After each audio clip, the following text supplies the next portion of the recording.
Hallo, hier liegt er nun in voller Pracht.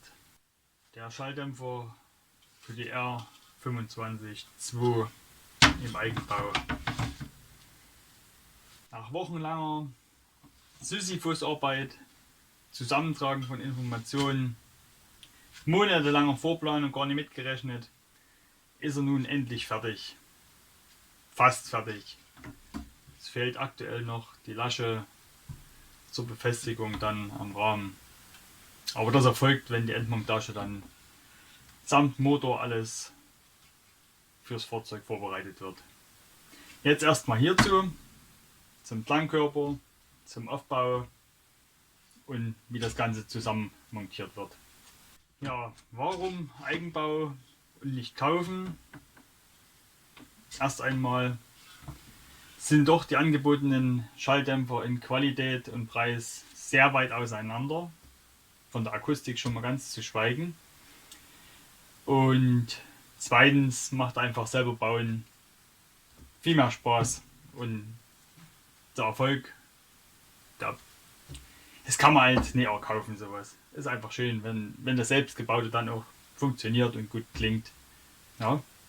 Für die Realisierung meines Schalldämpfers habe ich mir einen Spenderauspuff organisiert. Von dem stammt das vordere Teilstück und das hintere Teilstück. Und das komplette Mittelstück ist von mir neu eingesetzt worden, inklusive des Dämpfers, sprich der Flöte. Und dazu werden wir jetzt mal kommen, wie viele Teile das sind, wie sie zusammengesteckt werden. Und dann natürlich wollen wir es auch testen und hören, wie es klingt.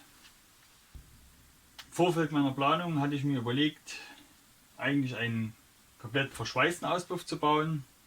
Doch dann war ich mir nicht ganz im Klaren, wie ich das Innenleben gestalte. Und dahingehend habe ich dann mich dazu entschlossen, zu sagen, okay, ich mache einen mehrteiligen, den kann ich jederzeit wieder zerlegen, modifizieren, wieder zusammensetzen. Und da ist ein vierteiliger Auspuff rausgekommen, mit der abnehmbaren Eingangstute, dem Hauptrohr, dem Endstück und der entsprechenden Flöte. Hier habe ich zwei Versionen, komme ich gleich noch dazu. So, das Eingangsstück wurde modifiziert, hat einen Kragen bekommen und eine Möglichkeit zur Befestigung des Innenlebens. Das war ein bisschen mehr aufwendig und zusätzlich noch eine Schelle eingebaut. Dann das Hauptrohr, im Grunde genommen nur zugeschnittenes 70 mm Rohr, da hatte ich überhaupt keinen großen Aufwand.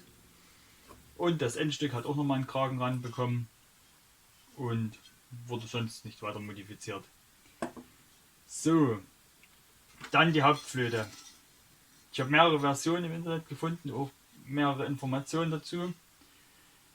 Während ich die erste gebaut habe, kamen noch einige Informationen zur Anordnung und ja, Anzahl, Größe der einzelnen Löcher, auch wie die Durchbrüche angeordnet sind.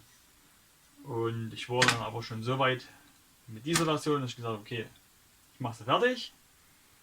Und wenn die fertig ist, mache ich dann mit den neuen Erkenntnissen dann eine weitere Version. Erstmal zur ersten Version. Eine Vielzahl von Löchern am Eingang. Sie hat die Durchbrüche hineingeschmiedet und am Auslass auch eine Vielzahl von Löchern. Dann haben wir die Version Flöte 2. Diese beruht auf den Erkenntnissen, dass wesentlich weniger Löcher und auch in Größe am Anfang und am Ende eingesetzt wurden und auch die Durchbrüche unterschiedlich groß sind. Bei der zweiten Version habe ich dann geschweißt ausgeführt und im hinteren Bereich die Stege komplett weggelassen, weil wir sowieso ein Prallblech haben. Ansonsten die Kegelstücke sind bei beiden Versionen identisch in der Länge, in der Steigung und auch in der Platzierung der Trennbereiche. So, nun zur Montage. Das Vorderstück und das Endstück zusammenzufügen, habe ich mir solche Haken gebaut. In den Vorteil, kannst du hier einhängen und verspannen. Einmal nach vorn, jetzt habe ich hier diese Führung, und einmal nach hinten. Dazu sind zusätzlich zur besseren Montage noch 2 Kerben angebracht, um einen Sicherungsring einzuschieben, damit es bei der Montage des Endstückes nicht nach innen gleiten kann und wegkommt. Ja, jetzt haben wir das Ganze mal montieren und anschließend testen.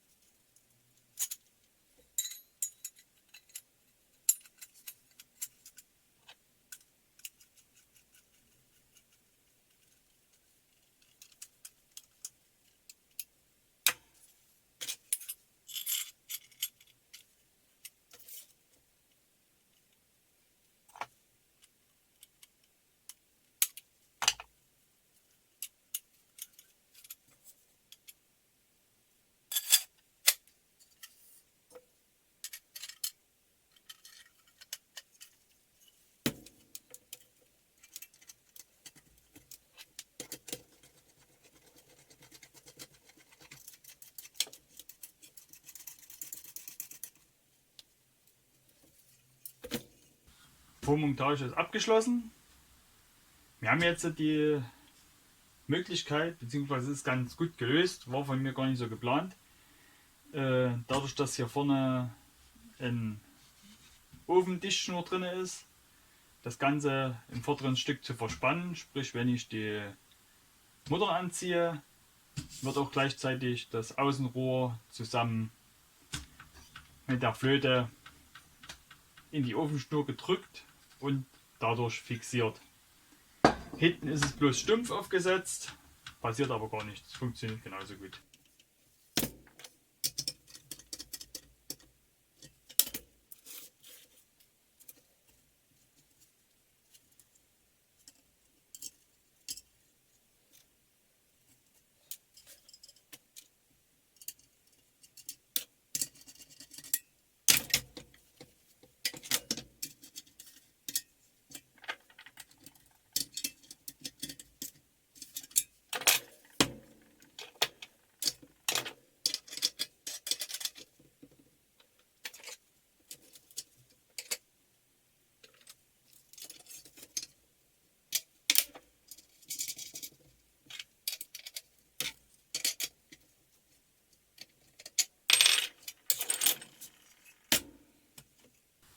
So, fertig montiert. Auf geht's an den Motor zum Soundcheck.